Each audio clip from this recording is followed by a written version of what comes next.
não parar, não precipitar e não retroceder. Então dizer para esse cara, sabe quando nós vamos parar? Nunca. Nunca na sua porca vida.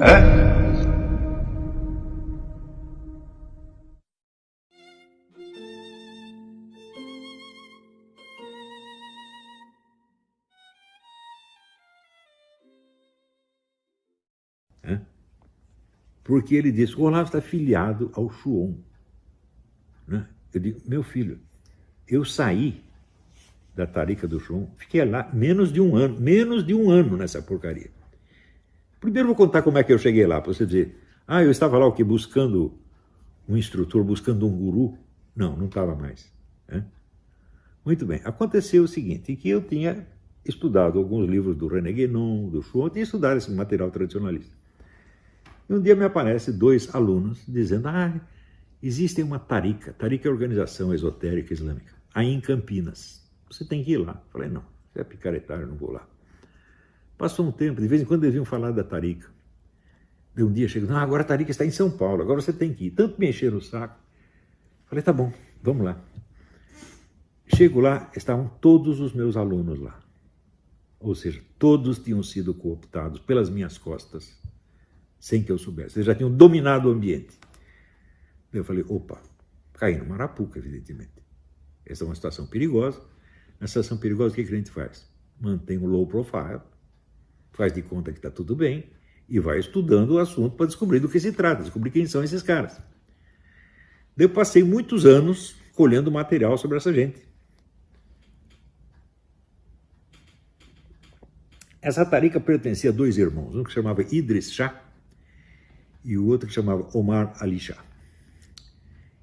Esses 2 eram 2 picaretas, mas picaretas sem característica. Tinha saído já na imprensa britânica, tinha saído muitos artigos sobre a picaretagem deles. Entre outras picaretagens, eles têm o caso mais célebre, é o da tradução do Rubaiyat do Omar Khayyam.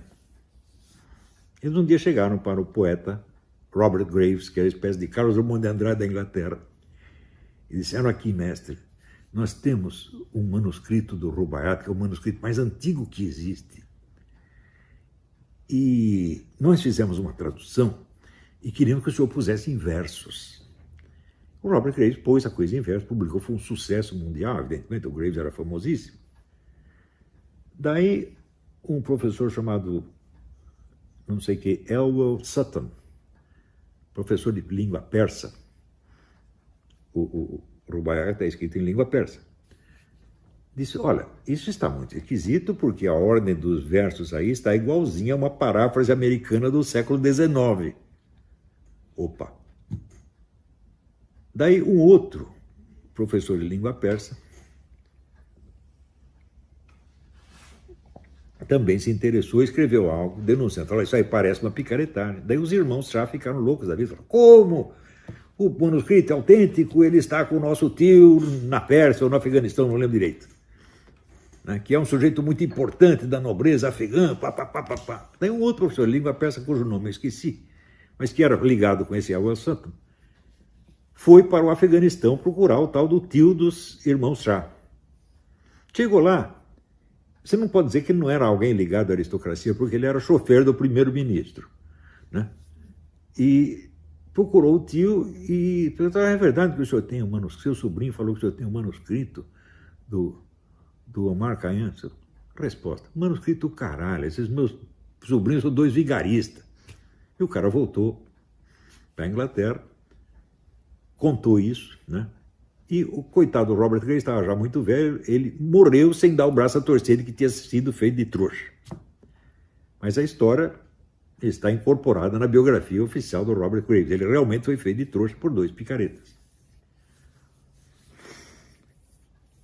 Então, entre outras informações, eles diziam que era uma tarica sufi. Então eu falei, bom, tem que me informar mais um pouco a respeito desse tal de sufismo. Comecei a escrever para tudo quanto era sujeito que podia ter entendido do assunto no mundo, entre os quais escrevi para esse escritor maravilhoso que se chama Marco Palles, é um grego budista, que era músico, e escreveu um livro, a Buddhist Spectrum, e outro, Pics and Lamas, livro sobre o budismo, um livro maravilhoso. O Marco Palles, embora já estivesse muito velho, foi muito gentil comigo, respondeu todas as minhas perguntas e indicou um amigo. Ele disse, olha, esse negócio de sufismo, quem entende mais é um amigo meu que se chama Martin Lins. Martin Lins tinha sido diretor da seção de manuscritos orientais do Museu Britânico, então o cara, alguma coisa ele entende. E ele é membro de uma tarica. E a tarica é chefiada por tal do Fridtjof Schwann, que é um suíço, do qual vou falar daqui a pouco. Então, ele pode te ajudar a entender melhor o que é esse negócio desse tal de Idris Shah. Porque isso aí parece ser um pseudo-sufismo. Muito bem, eu entrei em contato com o Martin Lins, que também foi muito gentil, me escreveu muitas cartas, e ele disse, olha, de fato, esses caras são um pseudo-sufismo. Mas você, para entender o pseudo-sufismo, você precisa saber algo do sufismo. Então você tem que fazer um contato com alguma tarica verdadeira, para você, por contraste, saber o que é o verdadeiro e o falso. Eu falei, tá bom, isso vai me ajudar a entender o negócio? Vai. Por quê? Porque, veja, essa organização do Shah, eu fui o primeiro que saiu de lá. E saí atirando.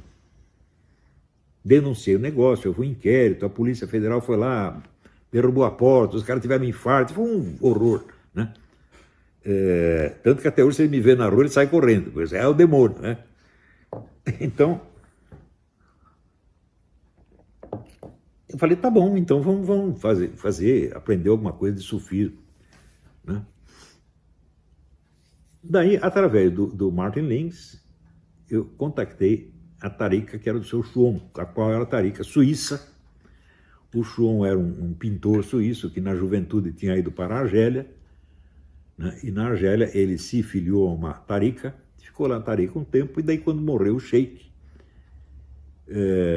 que era o sheik mais famoso que tinha na época, um monte de gente na tarica sonhou que o novo sheik era o Schwann. E ele ficou o sheik é o chefe da tarica, é o guru, tá certo? Daí ele voltou para a Suíça dizendo o seguinte, eu vou islamizar a Europa. Você imagina como que esta frase soaria nos anos 50? Loucura pura. Mas hoje, se olha, ele fez ou não fez? Claro que fez. Ele simplesmente dominou a alta intelectualidade europeia em vários países, subjugou a todos começaram a trabalhar para o Islã, daqui a pouco começa a haver uma outra ocupação mais popular. Dominou a parte de cima, né? Só tinha gente importante, gente da associação médica, da academia, etc, etc, né? Intelectuais e gente rica, né?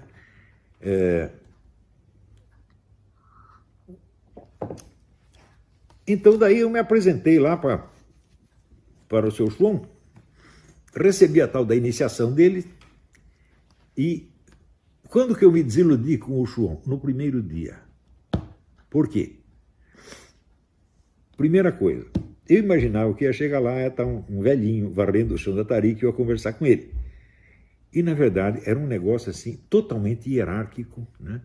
E muito solene. Você não pode conversar com o sheik sozinho, tem que ser na presença de um funcionário, que fica anotando e a resposta é dada através do funcionário. Falei, opa, isso aqui já virou burocracia, por isso aqui é o que? É o Vaticano, né? Já não gostei dessa história, né?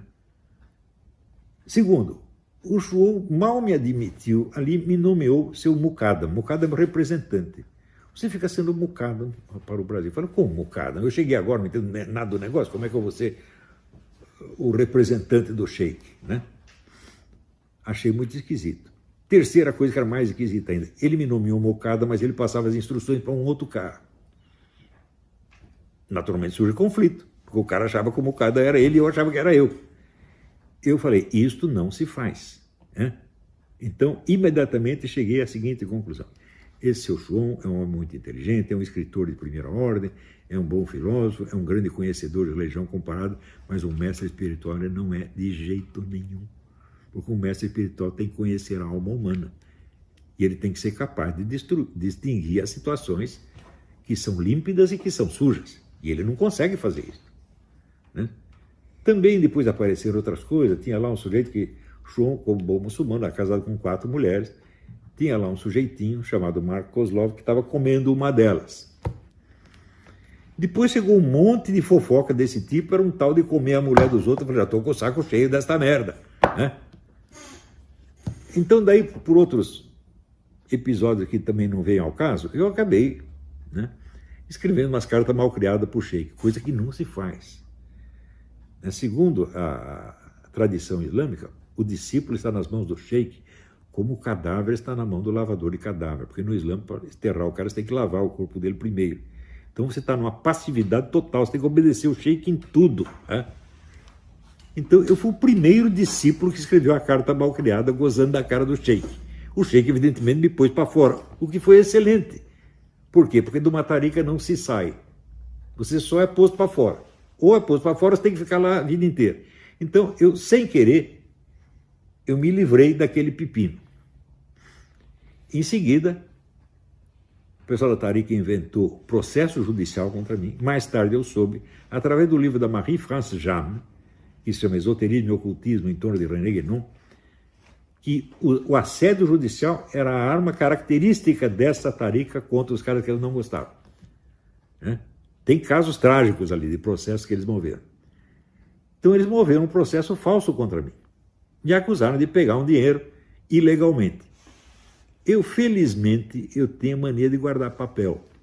Então eu tinha provas materiais de que a coisa era mentira. Mas eles apresentaram 8 testemunhas falsas. Você sabe o que é? Uma organização espiritual dedicada à busca, né, da suprema verdade, à busca da espiritualidade. Aparece 8 mentirosos para fazer testemunho falso contra um cara que eles conheciam, que tinha sido amigo deles. Ou seja, isso era a tarica do João. Isso era um puteiro. Hã? Eu me afastei desta merda. Foi em 86, por aí 86, 87 no máximo. Quer dizer, eu ia fazer 30 e tantos anos. No mínimo 33 anos. E vem este filho de uma puta deste cara dizer que eu sou um membro disto aí. O que você acha? Agora vem esta vagabunda para entrevistar esse cara, cuja autoridade são 15 meses de pesquisas. Meu filho, quantos anos você precisa de estudo para você conhecer uma escola de pensamento? Não é a obra de um filósofo, é uma escola inteira de pensamento. Hã? Ou seja, ele não sabe nada. E ele ainda diz o seguinte, né? Eu acho que ele, Olavo, ficou um pouco envergonhado de eu expor a ligação dele com a tarica do João, porque isso contradiz a imagem que ele projeta hoje de um cristão zeloso. O problema do João não é que ele contradiz a minha imagem de cristão zeloso, é que o João é um filho da puta. O João tentou me pôr na cadeia por um treco que eu não fiz. Esse processo comeu 6 anos da minha vida. Ainda deu um azar desgraçado, porque o primeiro advogado que eu contratei, ele teve uma crise de loucura, ficou bravo com 2 testemunhas minhas, uma das quais depois eu casei com ela, que era a Roxane, né? E puxou o revólver contra ela, saíram correndo, evidentemente, apavoradas as duas. Daí eu cheguei pro juiz e falei, meu advogado pirou, só me dá um tempo aí que eu preciso trocar de advogado.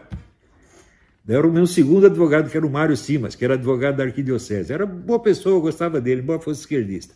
Né? Não era muito esquerdista, mais ou menos. Mas o Mário Simas estava em tudo muito bem, de repente ele tem um infarto. Ele se acostumou com ter um infarto, ele durante 6 meses fica idiota. Eu falei, pô, tem que arrumar outro advogado. Eu falei, bom, estava com o advogado da Arquidiocese, não sei, eu vou lá para o outro lado. Arrumei o Mário Saad, que era advogado do Esquadrão da Morte. Né? E era também um homem muito inteligente, muito talentoso, e estava indo tudo bem. Daí, o que acontece? O Mário Saad tem um infarto e morre. Quer dizer, isso era uma macumba, uma urucubaca do outro mundo, né? Daí o genro dele, que se chama Dr. Marcos Alexander, que era um judeu, né? O Saad era turco, né? Então o genro dele, que era um judeu, foi esse que me ajudou e terminou o processo para mim, terminou brilhantemente. E daí, na hora que eu fui pagar, ele falou, não, você já teve tanta dor de cabeça com isso que eu não vou nem te pagar. Ele falou, 6 anos de encrenca para eu me livrar desta gentileza do seu João. Você acha que eu gosto do João? Sou ligado ao João? Eu não queria falar desse negócio do João, porque isso me obrigaria a contar esta história que eu estou contando agora. Para desmascarar este vigarista desse Teitelbaum, que fica interpretando psicologicamente um treco que ele não sabe absolutamente. Ele inventou. Quanto ao Guénon, eu escrevi um artigo dizendo o seguinte, o segredo do Guénon na juventude assinava os artigos com o pseudônimo de Esfinge, quer dizer, decifra meu devoro-te. quase todo mundo que lê o René Guénon ou odeia e sai correndo, ou cai na conversa e vira guénoniano. Falei, bom, não vou fazer nenhuma coisa nem outra, eu vou com toda a paciência, vou ler. Então, um dia eu chego a entender. Aproveito as coisas positivas, jogo outras fora, fiz várias críticas que eu acredito serem devastadoras, sobretudo a metafísica do Guénon. Eu escrevi uma coisa há muito tempo, eu estava até, né, o Henrique está aqui presente, assistiu minha aula no Rio de Janeiro. Que ano foi isso? Foi mais de 30 anos atrás, que eu terminei a aula e falei, hoje fiz meu acerto de contas com o Guénon. Eu lembro o que era, né? Onde ele dizia o seguinte, que no mundo do espírito, né, existem as possibilidades de manifestação, as impossibilidades de manifestação e as possibilidades de não manifestação. Eu digo, peraí, a possibilidade de não manifestação ou é uma possibilidade de manifestação que não se manifestou, ou é uma impossibilidade de manifestação. Uma terceira coisa não existe. Do que você está falando? Isso não faz o menor sentido, né? E assim por diante, né? Também lembra-se a análise que ele faz da tradição chinesa e diz lá, a China jamais será bolchevique. Fala, pô, opa, peraí, rapaz, pô, você nunca esteve na China, está falando de coisa que não sabe. Eu também não estive lá, mas eu sei que a China é bolchevique, porra. Eu sei que aquilo que você disse que jamais poderia acontecer, segundo as pretensas leis ciclos históricos, não poderia acontecer, aconteceu. Daí ele diz aqui também que esses tradicionalistas acreditam no ciclo histórico, que está no fim. Bicho, o que eu já fiz de crítica a toda a teoria dos ciclos, eu não acredito em nenhuma teoria dos ciclos. Não há ciclos históricos no sentido substantivo da coisa. Você tem aparências de ciclos. Você tem uma coisa que parece estar seguindo um ciclo aqui, ao mesmo tempo você tem uma outra que está seguindo um ciclo contrário. Você não pode pegar uma época e situá-la dentro do ciclo. Não é possível fazer isto. Toda a teoria do ciclo leva a contradições. Ela é um bom instrumento, como é que se diz? Uma boa figura de linguagem. Mas não passa disso, não é uma teoria que tenha validade objetiva. Falei isso milhões de vezes. Agora veio o cara me botar aqui no negócio da teoria do ciclo. Pô, pelo amor de Deus. Ele, de fato, não conhece o meu pensamento, não conhece nada. Inventou tudo. Agora, eu fico muito espantado porque eu pensei que o Bernard fosse um cara inteligente. Como é que ele me convida para ir na casa dele e me apresenta para um cara que é, obviamente, o inimigo dele, né? Que escreveu um livro contra ele, classificando ele... Eu não sei se o Bernard é tradicionalista ou não. Eu pouco sei do pensamento do Bernard. Eu me lembro do Bernard, eu lembro de uma coisa. Ele queria que eu o apresentasse ao Dugin. E eu disse, não vai dar porque o Dugin não gosta de mim. Né? A coisa mais simples do mundo. Todo mundo sabe que o Dugin, né, se pudesse, né, me jogava dentro do poço. Não é isso? Como muitas pessoas que tiveram debate comigo, né? Daí vão para casa chorando e batendo o pezinho, falando, tomara que morra, tomara que morra, tomara que morra. Todos eles. Né? O Dugin é a mesma coisa. Agora, então, eu não sei por que ele queria ser apresentado ao Dugin, não sei que planos ele tinha. Já falei, eu não tenho a menor ideia do pensamento político do Bernard. Veja, ele está me filiando ao Schwann, que é um inimigo meu. O cara fez tudo para me destruir 35 anos atrás. Né? Agora, outro que é picareta, o Sedgwick, Mark Sedgwick. Também não lê português. E também escreve um livro me filiando ao pensamento do Schwann. Porque ele leu umas coisinhas de 40 anos atrás. Ora, eu disse, durante os anos 80, houve claramente uma ruptura na minha vida. Terminou o período de aprendizado e começou o período, vamos dizer, da minha filosofia, da minha obra. O que entrou de Schwann aí? Nada. Entrou isso que eu estou falando agora. Mas publiquei já alguns artigos, falei do Schwann, falei contra ele, falei contra o Guénon. Pior, o Sedgwick sabe isso, porque anos atrás ele leu uma porcaria que se chama Dossier Affaire Schwann. São os caras de uma outra tarica que ficaram bravos com o Schwann por causa de alguma coisa e fizeram lá falando mal dele. Né? Inclusive uma das fontes era um tal de Kozlov. Kozlov é o que estava comendo a mulher mais nova do Schwann, e evidentemente ele não gostava muito do Schwann, você pode acreditar. Né? Daí o Schwann botou ele para fora da tarica e ele ficou brabo e um dia passou lá em casa para me cooptar para um movimento anti-schwanniano.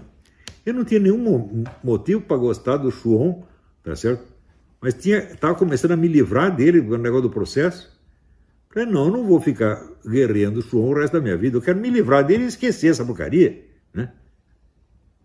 E esse Kozlov, ele depois de sair da tarica do Shuon, ele virou comunista. Então, imagina o cara para passar anos estudando tradicionalismo e depois virar comunista. Bom, é um cara pelo menos original, ele é. Né? E além disso, entra na tarica para comer a mulher do sheik, pô. Ele não tem mais nada o que fazer, né? Também, bom, esse negócio dessas confusões na tarica de comer a mulher dos outros não foi um nem dois, foi vários, né? Então o negócio está muito grave. Eu falei, eu tenho que sair daqui antes que eles me comam. Tá vendo? O negócio está muito perigoso aqui, é? Então, esse cara está me filiando a essa porcaria. Então, você veja, eu fui parar no Shuon, não fui em busca de ensinamento espiritual. Eu fui lá porque me disseram que isso ia me ajudar a me livrar da turma do chá. Ora, eu mencionei o Richard Williams, mas não contei a história inteira, né? Então, conheci o Martin Lins em Lima, Peru. Então, episódio interessantíssimo. Era um congresso de religiões comparadas. Então, tinha lá um cara judeu, um cara da igreja ortodoxa, um cara budista, papapá. E daí o Martin Lins me convidou, você não quer assistir uma reunião da nossa tarica? Tem um rito da nossa tarica? Tarica islâmica, evidentemente. Eu falei, eu quero ver. Fui lá na hora. Quando cheguei na hora, estavam todos os conferencistas, o judeu, o ortodoxo, o budista, tudo vestido de árabe, fazendo ritos árabes da tarica. Eram todos membros da tarica. E a diversidade do congresso era tudo fake. Era uma operação de domínio psicológico. Você finge um debate, mas tem a unidade por trás. Essa foi a primeira impressão que eu tive da tarica do Shuon. A segunda foi aquela de chegar lá e ver que é uma organização burocrática. A terceira foi a fofoca que o Shuon armou entre eu e outras pessoas. A quarta foi esse Kozlov que estava lá comendo a mulher do sheik. Você quer que eu goste dessa porcaria? Eu não sou um cara moralista, você está entendendo? Mas, se eu monto aqui uma organização espiritual para dar instrução religiosa, eu não vou comer a mulher de ninguém, porra. Nem vou deixar que comam a minha, né? E você quer fazer putaria? Tá bom, então você cria um bar, né? Abre logo um puteiro, não uma organização religiosa, né? Agora, quando voltei para São Paulo, liguei para o Richard Williams e disse, olha, eu sou amigo do Martin Lins, ele disse que você sabe dessa história do Shuon, do chá e de chá. E daí ele disse, você não vai aguentar pagar a conta desse telefonema, então eu vou escrever uma carta para você. Me mandou uma carta de 70 páginas que eu ainda tenho aqui. A carta conta coisas que esses chá faziam, que era um negócio assombroso. Inclusive o próprio Richard Williams recebendo essa instrução dele, você vai para Paris e monta um grupo sufi. Ele diz, mas eu não entendo nada de sufismo. Resposta do Ide Shah, mas como é que eles vão saber? O negócio era assim, pô. E o pessoal do chá, toda hora perguntando, você conhece alguém importante?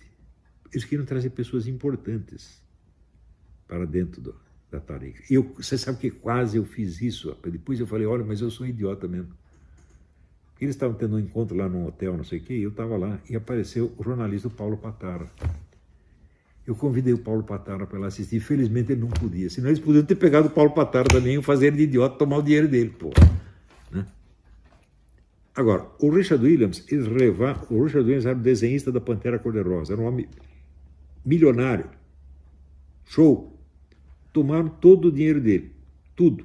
No fim ele conseguiu recuperar 1/3 do dinheiro, mediante um acordo judicial de não processá-los. Eram esses os caras, pô. E, quando eu saí de lá, eu falei, não, eu tenho que inventar um jeito de tirar mais gente de lá, porque isso aí só faz mal para as pessoas, vai enlouquecê-las. Eu consegui tirar uns 20. Inclusive, eu me lembro que, nesse período aí, um promotor público, né, ao qual eu revelei algo do que estava se passando nessa tarica, na picaretagem de lá, ele disse, você tem testemunhas? Eu falei, eu tenho 20. No dia seguinte, levei as 20 testemunhas lá, eles abriram o inquérito, invadiram a tarica, derrubaram a porta, foi um escândalo, né?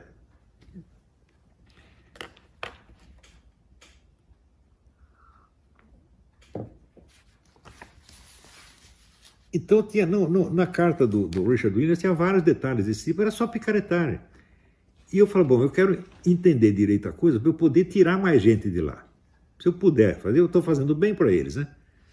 Eu comecei a estudar esse negócio, então comecei a me inscrever na Associação Internacional de Estudo de Seitas, escrevi para tudo quanto era estudioso da área, e falei, eu vou escrever um livro. Né? O livro ia se chamar Os Arautos do Anticristo. Eu não aguentei escrever o livro, porque era tanta sacanagem, tanta maldade, começou a me fazer mal, era tanta mentira. Eu não aguentei.